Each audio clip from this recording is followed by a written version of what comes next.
Seit Jahrtausenden wachsen in den Alpen Pflanzen, die oft unscheinbar und doch sehr widerstandsfähig sind. Sie müssen Wind und Wetter trotzen und viele haben Heilkräfte entwickelt. Die Schulmedizin hat das Wissen um ihre Wirkung lange Zeit verdrängt. Doch längst hat ein Umdenken begonnen. Kräuterkundler, Wissenschaftler, Kreativköche und Heiltherapeuten suchen nach neuen Anwendungen. Sie setzen sich dafür ein, dass das Wissen um Alpenkräuter nicht verloren geht.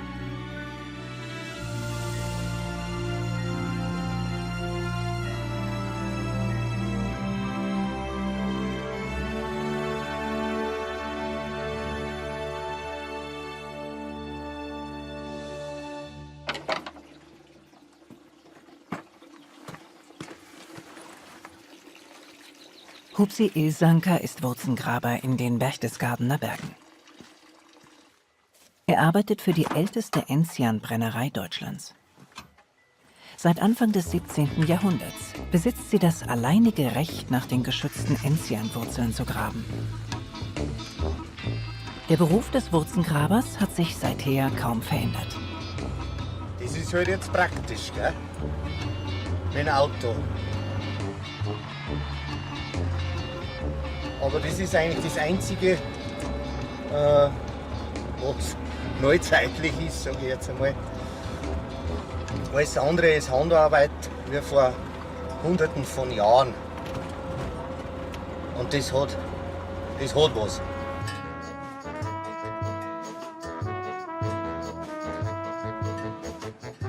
Um an die Enzianwurzeln zu kommen, geht es in hochalpines Gelände. Ab 1600 Höhenmetern muss auch Hupsi sein Auto stehen lassen. Noch 1 bis 2 Stunden Aufstieg bis zu seinem Arbeitsplatz.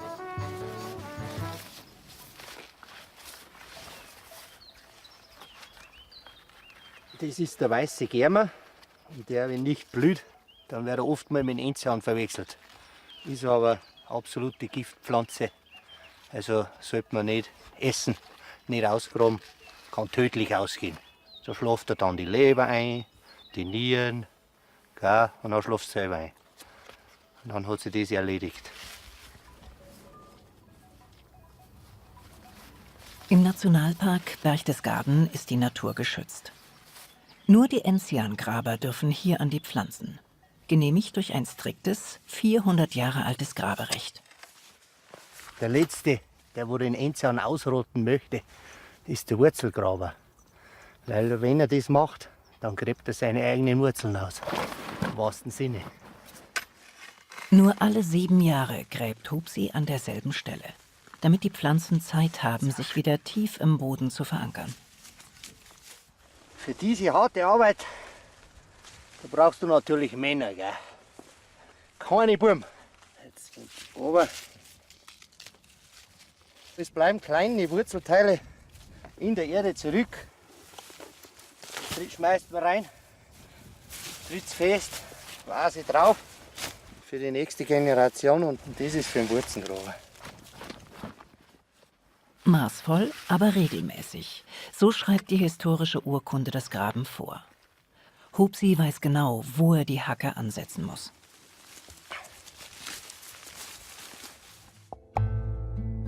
Der gelbe Enzian, zu dem auch der punktierte Enzian gehört, ist das größte Alpenkraut.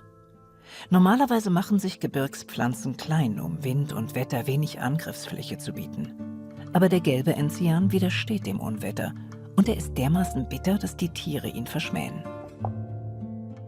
Die starken Bitterstoffe machen ihn zu einem wichtigen Heilmittel in der Volksmedizin, vor allem bei Magen-, Leber- und Verdauungsbeschwerden. Auch zur generellen Stärkung wird der Enzian verwendet. Mit der harten Arbeit, da hat man es heute nicht mehr so. Man macht alles mit Maschinen und am Abend geht man dann in ein Fitnessstudio und das fällt bei mir weg.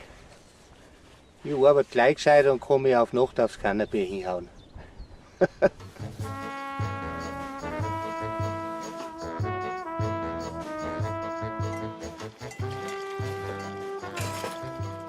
Den Knochenjob übt Hupsi jedes Jahr von Juni bis Oktober aus. Im frischen Quellwasser an der Brennhütte wäscht er die Erde von den Enzianwurzeln ab. Die Kraft der Alpen schlummert in der Pflanze. Davon ist er überzeugt. Der Mensch meint immer, woanders ist besser oder woanders kommt was Besseres her. Das daheim ist nichts. Aber wenn du jetzt das anschaust, könnte genauso gut Ginseng sein. Leute fragen oft, was das ist, dann sage ich Alpenginseng, dann sagen sie, nee, das gibt's doch nicht. Sag ich, das gibt's und ist genauso gesund.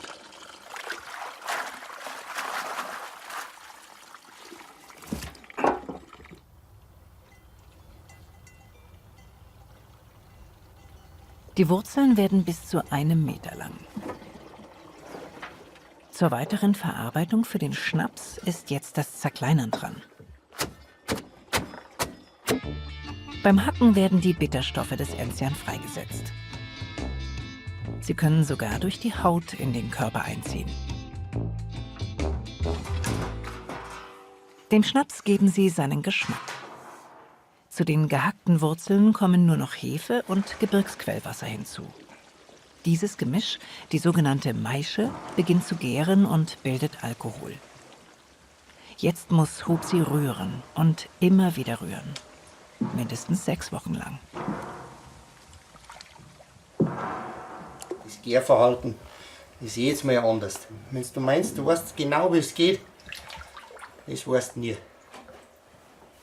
Das ist alles Temperatur, Luftfeuchtigkeit, Mond, kommt alles dazu. Es ist ein reines Naturprodukt.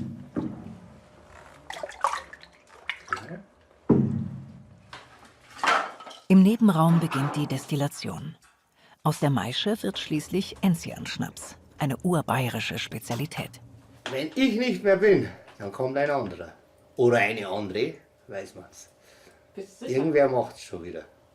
Also es hat jetzt die letzten 400 Jahre immer wer gemacht und ich denke nicht, dass ich der Letzte bin. Sie haben es alle so gut gemacht, dass es heute noch gibt. Und das ist eigentlich eine super Sache. Vor 30 Jahren hat Hupsi als Wurzengraber angefangen. Er will weitermachen, solange er kann.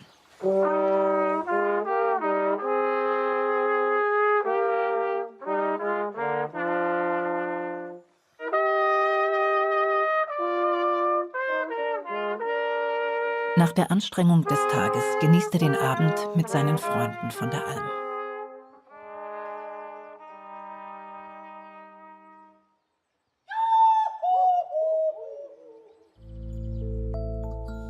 Seit Jahrtausenden wissen die Menschen in den Alpen die Heilkräfte der Kräuter zu nutzen.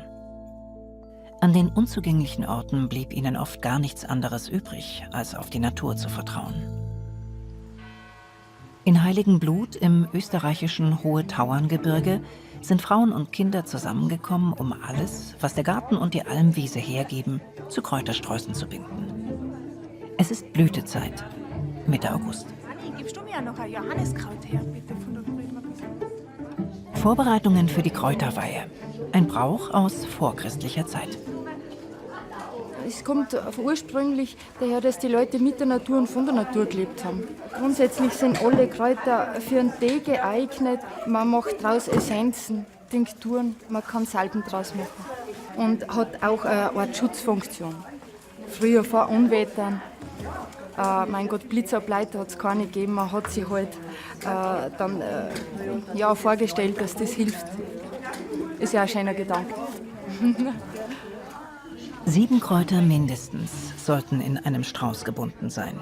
Ansonsten sind die Regeln je nach Ort recht verschieden. In vielen katholischen Gemeinden im Alpenraum wird die Kräuterweihe gefeiert. In Heiligenblut war der Brauch lange vergessen. Die Trachtenfrauen haben ihn wiederbelebt.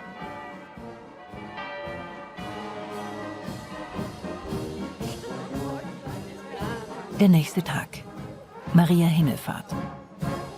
Die Frauen ziehen mit den Sträußen in die Kirche, um die Kräuter weihen zu lassen. Jahrhundertelang versuchte die katholische Kirche, die Kräuterverehrung als heidnischen Brauch zu unterdrücken. Am Ende blieb ihr nur, ihn zu vereinnahmen. Sie legte ihn mit dem Marienfest am 15. August zusammen. Denn der Legende nach soll dem Grab Marias ein wohltuender Kräuterduft entstiegen sein. Schenkst du uns Gesundheit und Freude. Segne diese Kräuter und Blumen. Die geweihten Kräutersträuße nehmen die Menschen mit nach Hause. Zum Schutz für Haus und Familie.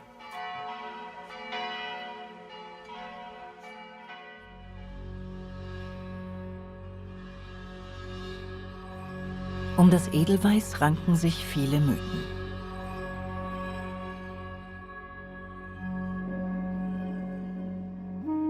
Eine Alpenblume, die selbst unter schwierigsten Bedingungen in großen Höhen wächst, mache unverwundbar, ja sogar unsterblich, so glaubte man lange.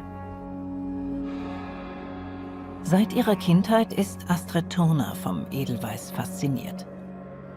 Die Drogistin und Wanderführerin liebt die hochalpinen Hänge. Sie ist auf Erkundungstour im Park Ehla, dem größten Naturpark der Schweiz, im Kanton Graubünden.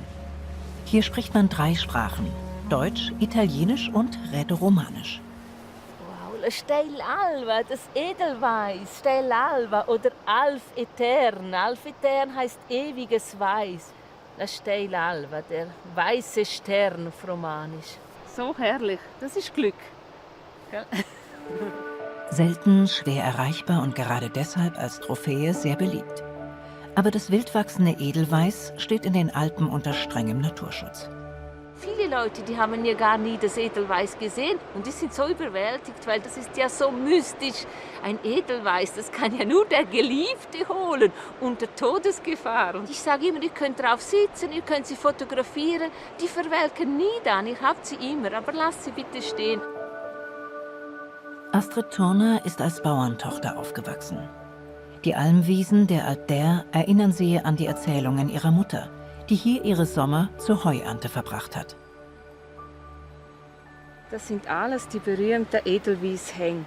Und wenn die Kälber Durchfall hatten, haben sie sogar Kälber aufgetrieben. Und die Kälber haben die Edelweiss gefressen, die viel Gerbsäure enthalten. Und das hat die Darmwände gerbt. Und sie sind so schneller geheilt worden. Auch Wehblümerl wird es deshalb im Volksmund genannt. Aus den nostalgischen Kindheitserinnerungen ist für die Drogistin ernsthaftes Interesse geworden. Seit Jahren beschäftigt sie sich mit der Heilwirkung der weißen Alpenblume. Und je höher das sie ist, also Meter über Meer, desto mehr Wirkstoffe hat sie. Also man hat Unterschiede festgestellt bei dem Edelweiß, das auf 1600 wächst oder das auf 2000, hat es gewaltige Unterschiede.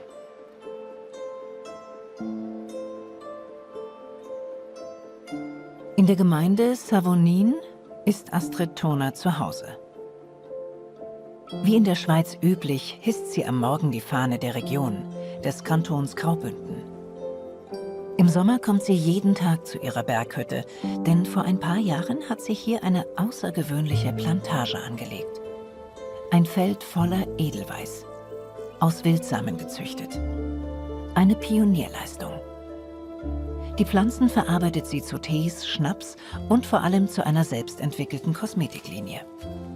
Edelweiß ist eine Alpenpflanze auf den steilen Bergflanken, wo die Sonne den ganzen Tag herbrennt und vielleicht in den Inneralpen wenig Regen fällt und sie geht nicht ein. Also sie hat eine Überlebensstrategie. Sie hat, wenn man unter dem Mikroskop schaut, ganz, ganz viel Härchen. Wie ein Wollenknäuel ist das und das schützt so vor dem Verdunsten. Und so schützt sie auch uns mit dieser Überlebensstrategie und die Vitamine, die Wirkstoffe, auch dass wir verdunsten, dass unsere Haut prall und schön bleibt. Also wir altern viel langsamer. Je höher der Wuchsort, umso dichter und weißer ist die Behaarung des Blütensterns. Allerdings sind die weißen Strahlen nur Hochblätter. Die Blüte bilden die kleinen Körbchen im Inneren. Gelb sind die weiblichen und gräulich die männlichen Blüten. Die Mischform gilt vielen als die schönste Art.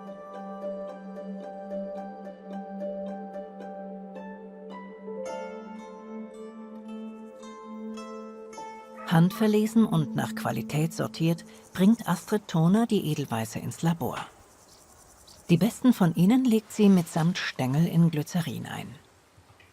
Nach einigen Wochen werden die Wirkstoffe abfiltriert. Den Edelweißextrakt verarbeitet die Laborantin in einer Emulsion zu Creme. Reine Naturkosmetik.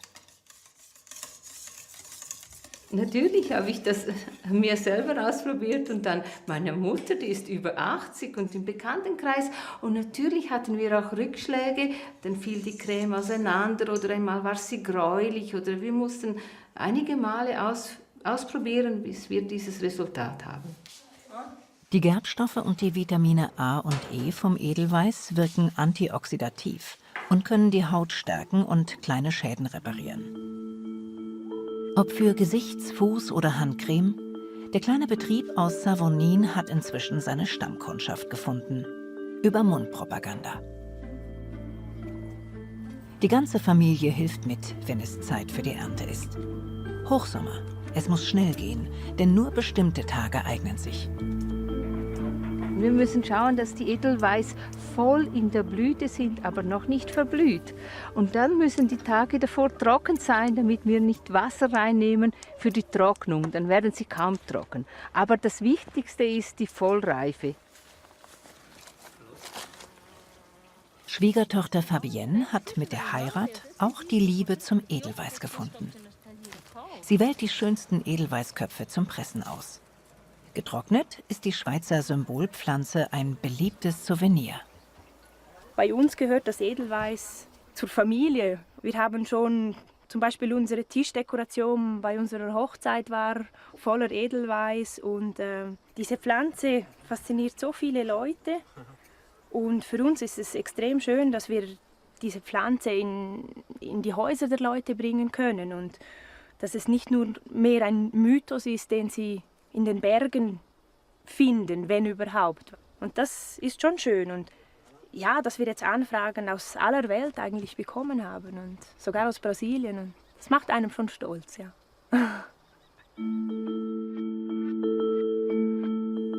Getrocknet behält das Edelweiß jahrhundertelang Form und Farbe. Ein zäher Überlebenskünstler. Ursprünglich stammt die Königin der Alpenblumen aus Zentralasien. Vor etwa 10.000 Jahren ist sie nach Europa eingewandert und wächst in Höhenlagen zwischen 1.500 und 3.000 Metern.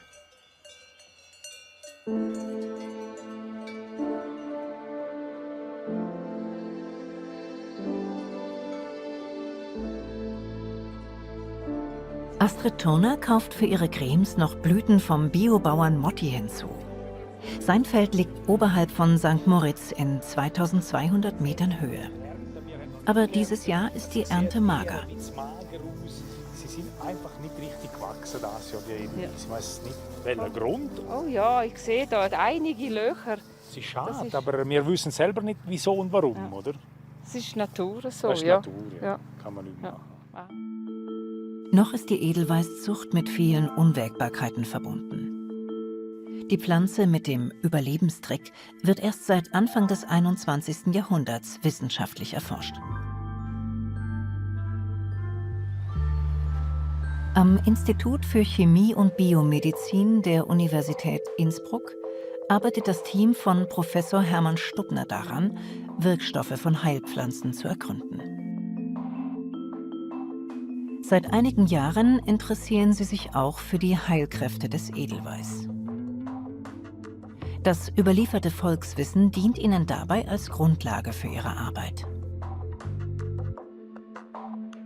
Zu Beginn unserer Forschungen hat es ja kaum Daten gegeben. Edelweiß ist nach wie vor eine geschützte Pflanze. Forschungsmäßig hat man sich mit dieser Pflanze beschäftigen können, wo die Pflanze auch in großem Ausmaß kultivierbar war. Und ich denke mal nach wie vor, dass das Potenzial von Edelweiß nicht ausgereizt ist, sondern es da einiges noch zu erwarten ist. Die Hinweise auf eine entzündungshemmende Wirkung des Edelweiß sind inzwischen belegt. Auch deshalb interessieren sich weltweit immer mehr Firmen für neue Stoffe aus der Pflanze.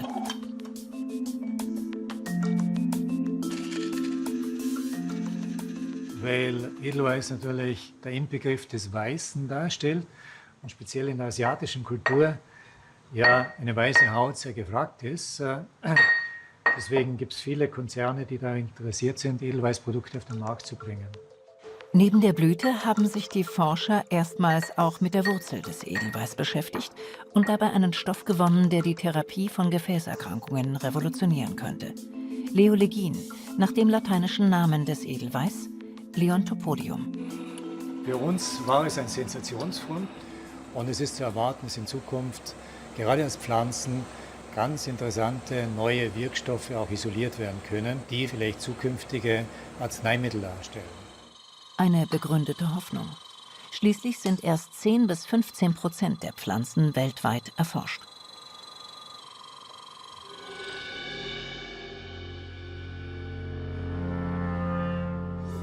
In den Ötztaler Alpen in Österreich steht, nur zu Fuß erreichbar, das Hohenzollernhaus.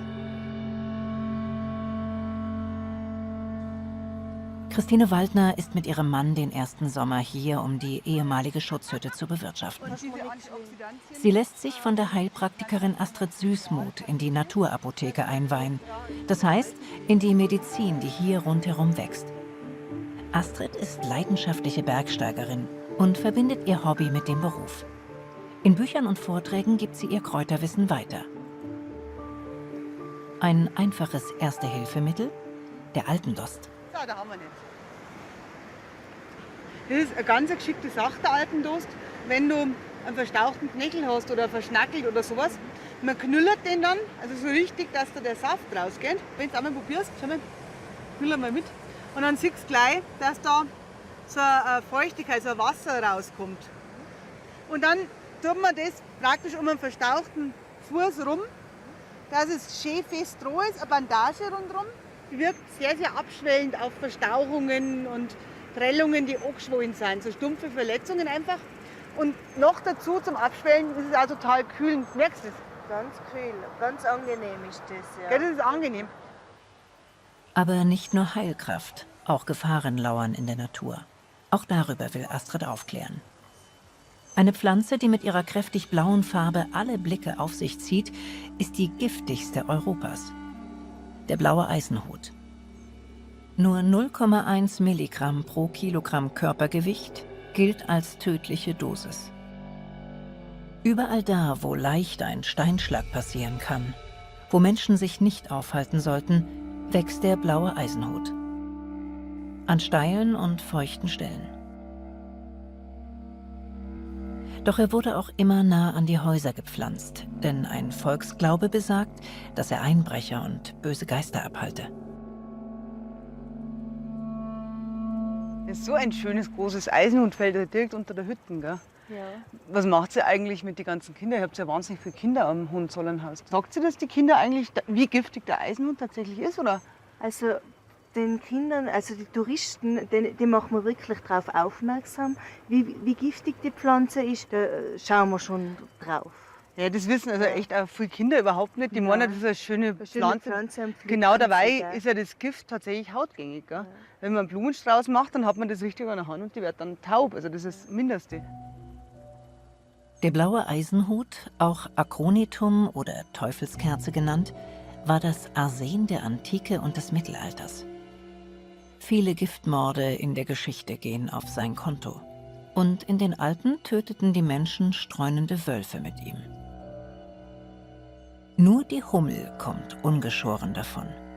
Sie sorgt für die Bestäubung. Der Name blauer Eisenhut leitet sich vom Aussehen ab. Die Blüte erinnert an die Helme der Landsknechte vergangener Jahrhunderte. Die Vergiftungserscheinungen vom blauen Eisenhut, das ist zunächst eine Taubheit in allen Gliedmaßen, die mit einer sehr großen Kälte einhergeht. Und vor allem bemerkt man dann, also die Vergifteten bemerken dann so eine Art pelzartigen Überzug auf der Haut. Sehr unangenehm, deshalb hat man auch früher gesagt, das ist eine Pflanze, um sich in einen Werwolf zu verwandeln, ja, weil der Mensch auf einmal einen Pelzüberzug zu bekommen scheint. Man kann sich immer langsamer bewegen, die Muskeln erstarren, der Herzschlag wird langsamer. Das Ganze dauert bis zu 2 Tage. Und das Schlimme ist, die Vergifteten sind bis zum letzten schweren Atemzug klar bei Bewusstsein und wissen, was los ist. Also ein höllischer Tod. Und deshalb wahrscheinlich hat man auch gesagt, dass es eben aus dem Geifer des Höllenhuhns entstanden ist. Ja. Die Homöopathie jedoch weiß den Eisenhut zu nutzen, in extrem verdünnter Form. Für Astrid Süßmuth ist er als Globuli-Kügelchen eine der wichtigsten Arzneien in ihrer Outdoor-Apotheke. Das Aconitum, der Eisenhut, ist halt das große Mittel bei Angstattacken, bei Panikattacken in den Bergen, welcher Art auch immer. Also für die Bergretter zum einen, wenn irgendwas ganz Schlimmes passiert ist, aber auch für die Verunfallten, wenn sie einfach wahnsinnige Ängste haben. Richtig angewendet kann so die Gift zur Heilpflanze werden.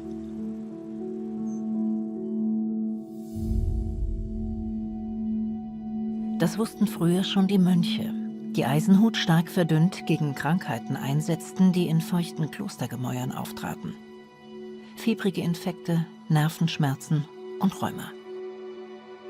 Seit dem Mittelalter sorgten sie dafür, dass die Kenntnisse über die Heilwirkung von Pflanzen angewendet und weitergegeben wurden.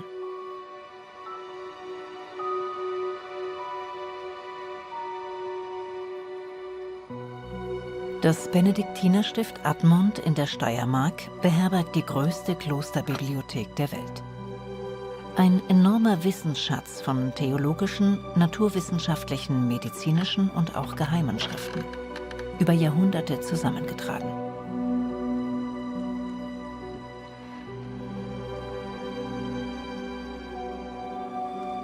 Doch der Klosterschatz ist bedroht. Schädlinge dringen in die Bibliothek ein. In einer aufwendigen Aktion reinigen Restauratoren über Monate Buch für Buch, um das Wissen für weitere Generationen zu erhalten.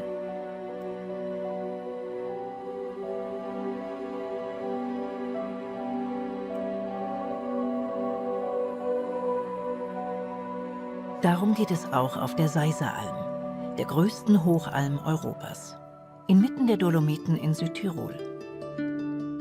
Im Sommer verwandelt sie sich in ein buntes Blütenmeer aus unzähligen Kräutern.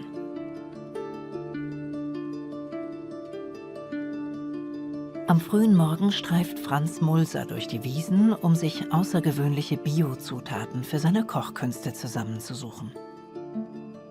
Wiesenknöterich, Frauenmantel, wilder Thymian, Wiesenkümmel und Distel landen in seinem Korb. Der frische Geschmack regt ihn zu immer neuen Rezepten an. Und das verarbeiten wir dann alles zu unserem Blumensalat. Die Seiser Alm ist meine offene Speisekammer, die ich hier jeden Tag vor der Tür habe und wo ich mich nach Herzenslust bedienen kann. Franz Mulser ist Almkoch. Er will seinen Gästen die Kräuter der Hochalm wieder nahebringen. Auf 2000 Metern Höhe findet er Aromen, die es in keinem Supermarkt gibt. Sein Blick fällt auf eine kleine Blüte, die äußerst empfindlich und leicht zu übersehen ist.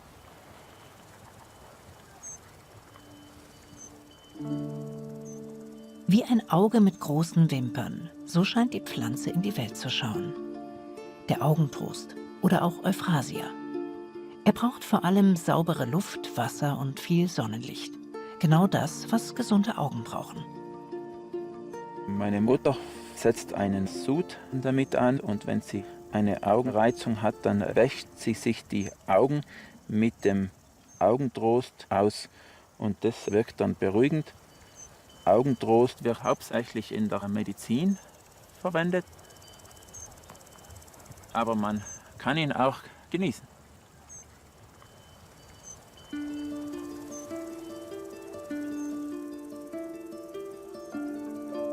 Franz ist hier geboren und in der Südtiroler Kultur und Landschaft tief verwurzelt. Er hat als Koch in Sterne-Restaurants gearbeitet, unter anderem im Münchner Tantris.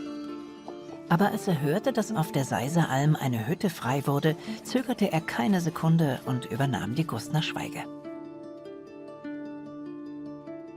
Ich habe es nie bereut, noch, dass ich von der Großstadt wieder hergegangen bin. Es ist einfach meine Heimat.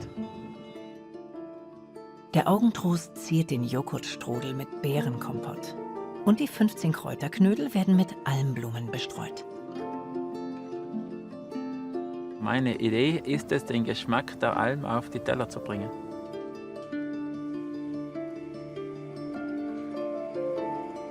Heusuppe. Ein altes Südtiroler Gericht. Im Brotmantel serviert Franz Mulser seine ganz eigene Version. Ein Geheimrezept, für das so mancher Wanderer immer wieder zu ihm auf die Hütte kommt. Das Heu spielt auf der Seiser Alm schon immer eine Rolle. Nur ein Schnitt pro Jahr ist erlaubt, gegen die Verbuschung und zum Gebrauch für das Heubad. Eine jahrhundertealte Tradition aus der Erfahrung der Heuschnitter geboren. Die schliefen nach getaner Arbeit oft im Heu und wunderten sich, wie energiegeladen sie nach dem Aufwachen waren. Daraus entwickelte der Arzt Dr. Josef Klarer das Heubadeln als Regenerationskur, vor allem gegen Gelenkschmerzen. Toni kennt die Arbeit als Mäher seit seinem 15. Lebensjahr. Ja, lustig und gut. Und wenn man jung war, und das war schon schön. Jeder ging gerne auf der Seiseralp zum Mähen. Das war prima. Überhaupt, wenn das frische Heu ist noch schön warm geworden, ganz fein. Wenn man noch ein schönes Mädchen gehabt hat, dann war es noch feiner. Ne?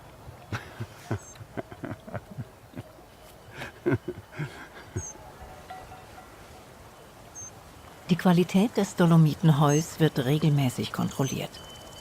Auf 50 Quadratmeter Almwiese müssen mindestens 40 verschiedene Pflanzenarten vorkommen.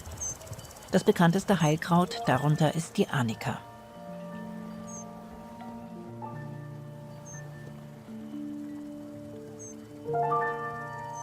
Zerzaust, unordentlich, aber zäh. Sie wächst in großen Höhen. Die Arnika, im Volksmund Kraftrose oder Bergwohlverleih genannt. Bei Prellungen, Zerrungen und Erschöpfungszuständen kommt Arnika zum Einsatz. Weder Dünger noch Herbizide dürfen hier auf die Wiese. Die Artenvielfalt soll erhalten bleiben. Die Mahd vom Berg wird eingefahren und nach Völs am Schlern gebracht, wo aus der ehemaligen Heubadstation von 1903 das Hotel Heubad entstanden ist. In der Scheune lagert der Rohstoff für die Anwendungen der Badegäste. David Kompatscher führt den Familienbetrieb in 4. Generation. Dieser Heuduft ist typisch für unser Haus, weil wenn die Gäste ankommen, dann riechen sie das schon in der Hotelhalle und dann fühlen sie sich schon, als wären sie also wirklich im Heubad angekommen. Ne? Das riechen die schon. Und das kommt von einem Inhaltsstoff im Heu, das ist das Kumarin. Das bildet die Pflanze, um sich zu schützen eigentlich. Und genau dieses Kumarin ist eben wichtig beim Heubad, weil es im Kontakt mit der Haut vom Körper aufgenommen wird und eine Reaktion des Immunsystems bewirkt. Früher wurden Heubäder medizinisch verordnet. Bei Rheuma und Rückenschmerzen zum Beispiel. Auf Rezept gibt es das Heubad heutzutage nicht mehr, dennoch ist es als Entspannungskur im Trend. Während man sich früher nur in frisch gemähtes Heu legte, ist die moderne Methode ganzjährig möglich. Das Heu wird gewässert, um den Gärungsprozess auszulösen. Die Hitze, die dann entsteht, sorgt dafür, dass sich die Kräuteressenzen entfalten. So, darf ich schon? Ja, bitte sehr, das Heu ist schön vorbereitet. Es kann losgehen. Danke. Das Heubadeln ist mittlerweile wesentlich angenehmer geworden. Früher grub der Bademeister die Kurwilligen in den Heuhaufen ein. Der natürliche Gärungsprozess erreichte Temperaturen bis zu 60 Grad. Heute wird die Temperatur über ein Wasserbett geregelt. Die Hitze ist notwendig, damit der Körper die Wirkstoffe über die Poren aufnehmen kann. Die Füße packt man natürlich auch komplett ein. Der Sinn der Sache ist, dass man einfach intensiv schwitzt. Und dann müssen die Füße ganz bedeckt sein.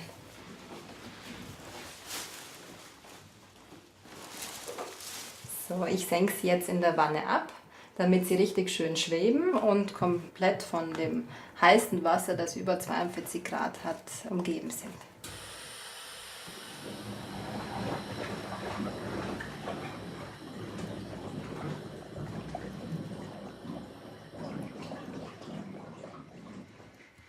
Im Schlaf tun die Kräuter dann ihre Wirkung.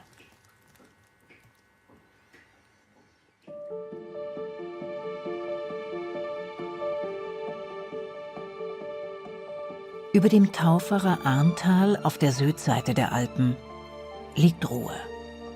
Abgelegen von den großen Touristenströmen ist die Natur noch unversehrt. Mehr als 80 Dreitausender prägen die Landschaft. In diesen schwer zugänglichen Gebieten mussten sich die Menschen jahrhundertelang bei Unwetter und Krankheiten selbst helfen. So haben sich alte Rezepte und Mythen über Generationen erhalten. Anna-Res Ebenkofler ist diesen Überlieferungen auf der Spur. Sie sucht den Kontakt zu den Einheimischen und versucht, das alte Wissen wieder auszugraben. Grüß dich. Oh, grüß Sie. Wie geht das denn? Schneidig Fische.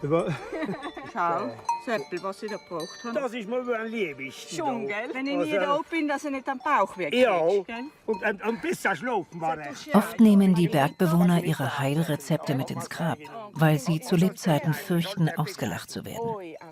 Anna-Res sammelt alles, was sie über Kräutermedizin erfahren kann. Sie ist im Dorfgasthof aufgewachsen, dem ein Bauernhof angeschlossen war. Als der Vater den Kindern den Gasthof überließ, stand die Wirtschaft vor dem Aus. Es kamen zu wenig Gäste in die Region. Die Entscheidung war schwer: schließen oder weitermachen. Kräuter haben sie schließlich auf die Lösung gebracht. Eine Inspiration hat uns wirklich eine Kuh gegeben. Und zwar habe ich die Kuh beobachtet, wie sie vor dem Haus genüsslich ihre Kräuter gefressen hat. Und die hatte dermaßen einen gourmethaften Gesichtsausdruck, dass ich mir wirklich mal überlegte, jetzt muss ich mal hingehen und schauen, was die da so alles frisst. Und das war der Schlüsselpunkt, ein Kräuterrestaurant dann draus zu machen, weil ich einfach diesen gourmethaften Gesichtsausdruck auch bei den Leuten ins Gesicht zaubern wollte. Anna-Res folgte ihrer Inspiration. Sie baute den Dorfgasthof zum Naturhotel um, das heute für seine kreative Kräuterküche bekannt ist. Ich lasse mich von der Natur inspirieren. Das hängt dann immer ab, wie das Menü dann ausschaut oder das Gericht, gerade das, was ich halt finde. Heute landen Zirbenzapfen auf der Speisekarte.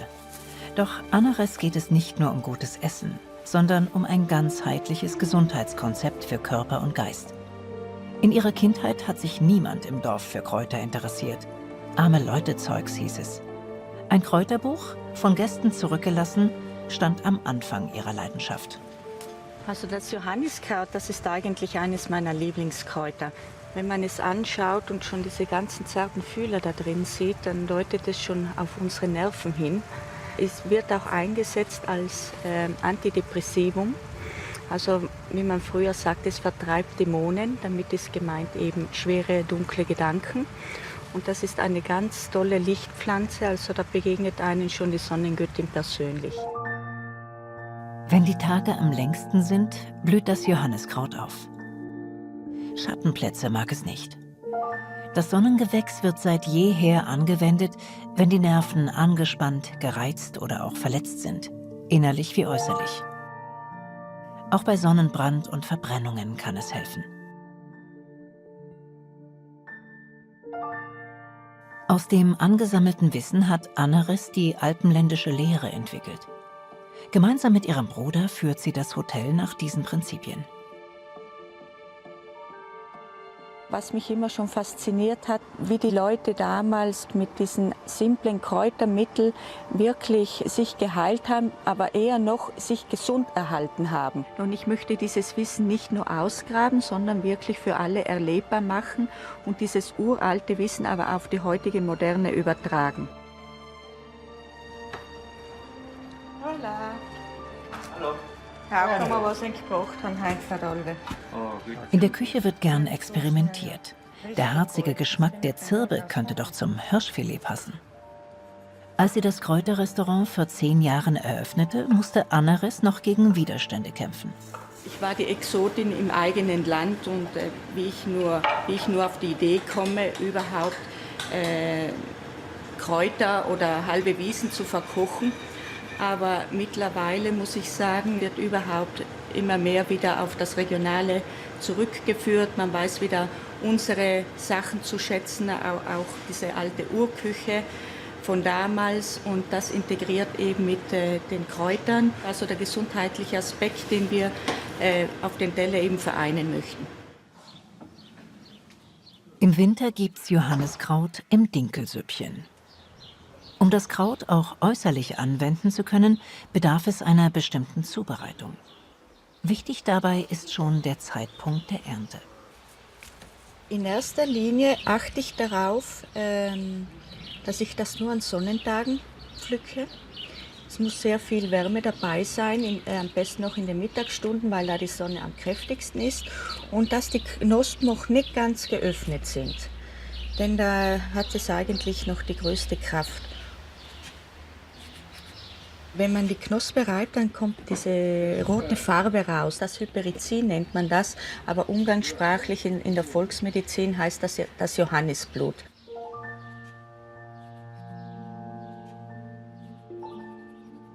Die Herstellung von Johanniskrautöl ist denkbar einfach.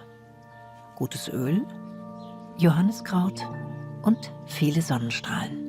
Gerade diese Kräuter, die im Sommer wachsen, wo die größte Hitze ist, die brauchen wir dann im Winter, also ein halbes Jahr später, wenn die wenigsten Sonnenstunden sind, da ist das eigentlich das größte Heilmittel. Ich finde, dieses Johanniskraut ist sowieso für uns das Vitamin D, das wir ja dringend im Winter brauchen. In Öl getränkt wird das Kraut 6 bis 8 Wochen dem Sonnenlicht ausgesetzt. Dann bekommt es eine kräftig rote Farbe und wird auch Rotöl genannt. Im Naturhotel in Ahonach gibt es kein Ayurveda aus Indien oder Lomi Lomi aus Hawaii.